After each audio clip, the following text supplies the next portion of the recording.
Good afternoon, students. My name is Mr. Bodes, and today's lesson is on safety and hazard recognition.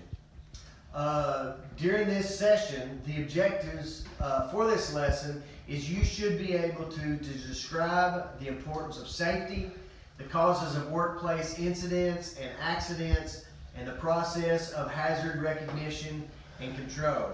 Also, you will need to know the definition of incidents, accidents, and the significant costs associated with them.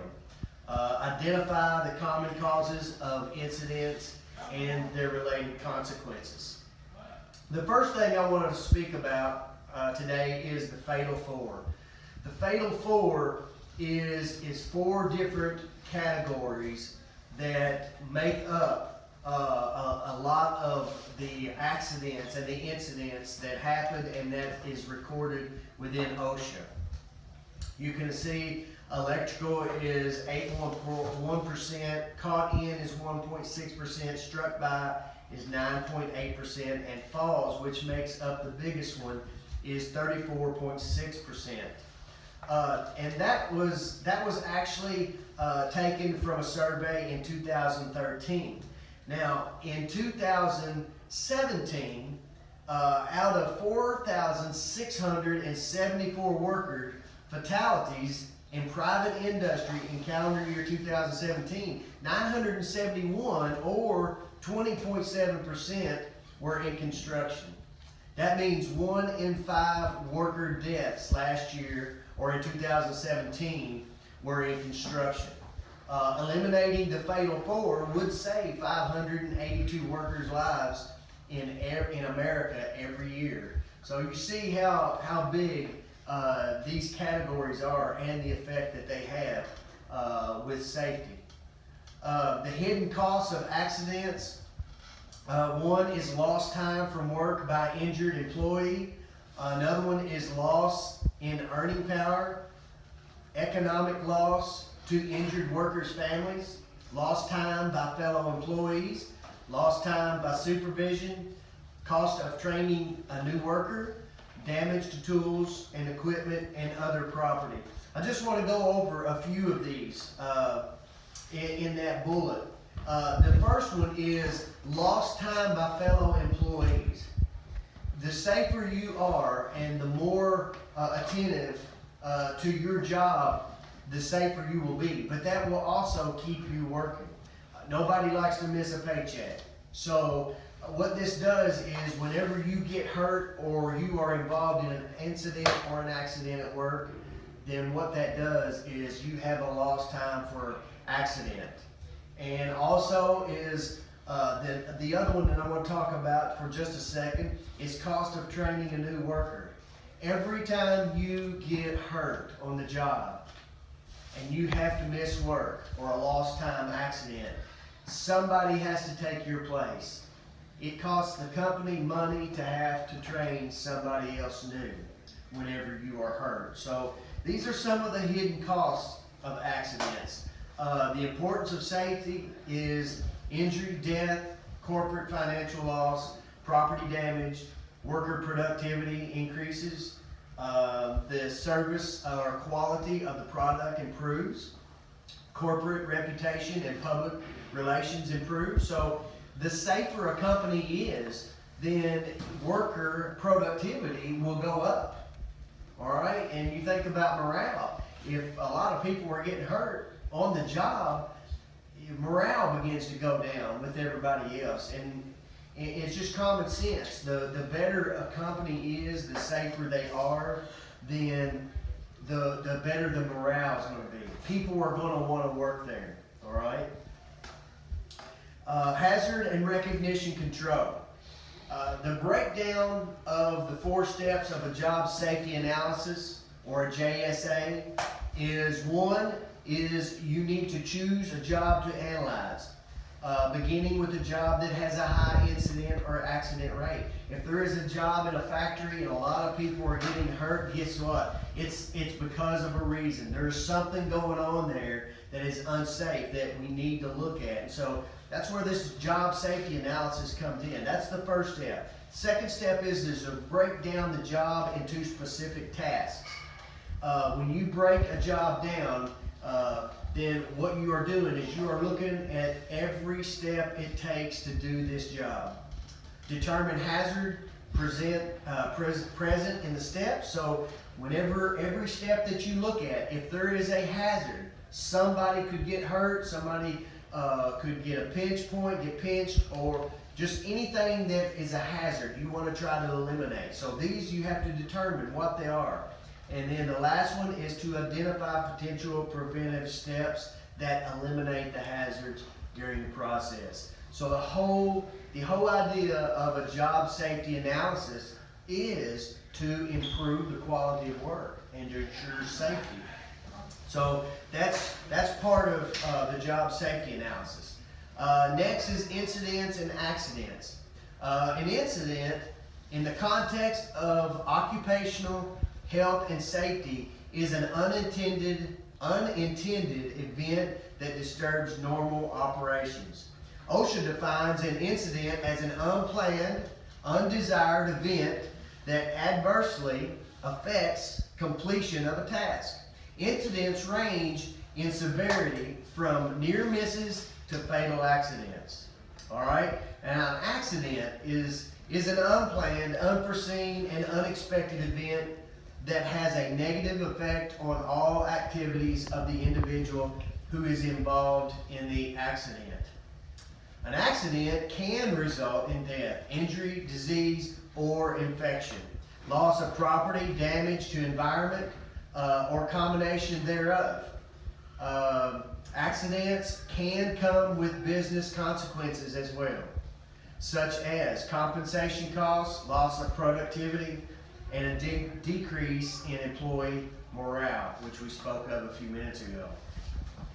Safety incidents, accident categories are near miss. That's an unplanned event in which no one was injured and no property damage occurred. A property damage is where an unplanned event that resulted in damage to the property, but no personal injuries happened.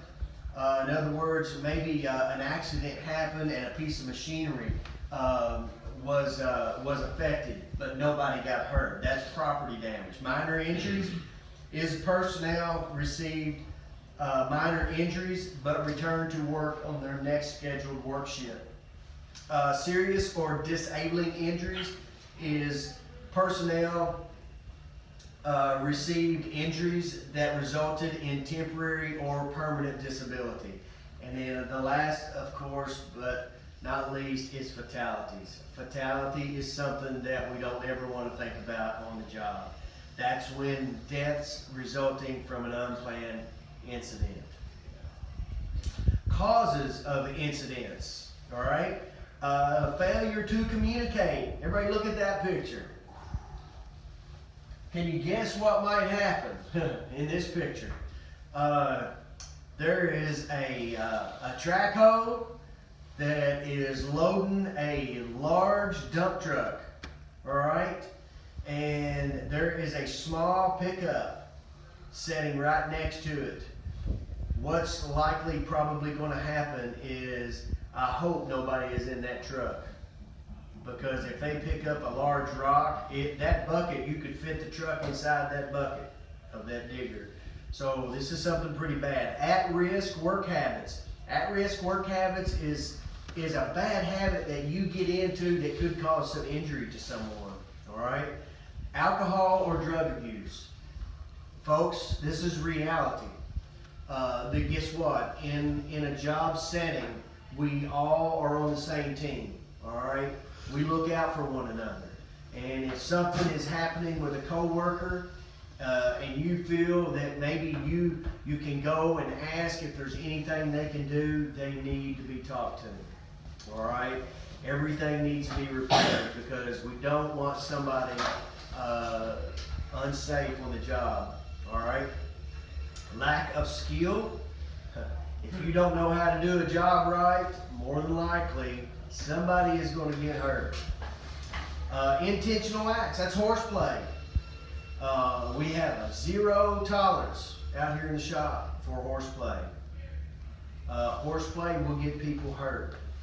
Another causes of incidents, unsafe acts, rationalizing risk. Look at this. There's a large fork truck picking up a smaller fork truck with someone standing on the back of it just so they can reach that extra height. What's going to happen on that? Somebody's going to get hurt, aren't they? All right? Unsafe conditions. Housekeeping. Look what happens when somebody, when we don't clean up an area, somebody's going to slip, somebody's going to fall, somebody's going to get hurt. Management failure. Look at this sign. It says, notice to all employees, punishment will continue until safety improves. That is not a good sign to put up in the work area. All right? What it should say is the employer is going to train you to make sure you know how to do the job right so nobody gets hurt. HAZCOM, your HAZCOM responsibilities. Our hazard communications, our MSDS book is over there. If something bad happens on the job, you need to know where to go to, all right? Know where the SDSs are kept on the job site. Report any hazards you spot on the job site to your supervisor. Know the physical and health hazards of any hazardous materials on your job site. Know and practice the precautions needed to protect yourself from these hazards. Know what to do in an emergency, including planned evacuation routes and locations of an emergency. Phones, all right? Know the location and content of your employee's written communication program, which is right here. Guys, we can't be trained on everything, every accident or incident that will happen. If you don't know what to do, that's what this hazard communication is for, all right? It's it's got tabs on it. You can look up and see what you need to do. Sources of hazardous energy. Mechanical, all right? Mechanical can be steam turbines, water turbines, and even a hand crank, all right? Pneumatic. Pneumatic can be a pressurized tank or air cylinders. Hydraulic. Hydraulic, it can be a pressurized fluid cylinders. And electrical. Electrical can be just something as simple as a car battery, capacitors, and overhead power lines. The next one is thermal, heat or cold, steam and hot boilers, hot water boilers, welding equipment, and hot oil heaters. Radioactive. Radioactive is something that is nuclear, all right? Nuclear reactor or nuclear power plants. Gravity, gravitational. Gravitational can just simply be something as simple as a coworker falling into you because of a cluttered up work area. That's why housekeeping is important. Chemical. Chemical is fossil fuels, batteries, explosives, and even a cold pack in a thermos is something chemical. All right? All right. Let's go back one. Incident reporting. All on-the-job injuries or other incidents, no matter how minor, must be reported to your supervisor. The U.S. employers with more than 10 employees are required to maintain a log of significant work-related injuries and illnesses using specific forms and documents. Again, there's your SDS, MSDS sheets. Each product used on a construction site must be kept in an SDS or an MSDS available for immediate use. If there's hazards in something, a chemical that you're going to use, if somebody ingests it, swallows it, gets it in their eye, they need to know what to do in case of an emergency. The most important things to look for are the specific hazards, personal protection requirements, handling procedures, and first aid information. All right, now I want you to take out your books, your core module books, and turn to page 1 and write down the trade terms on session 1.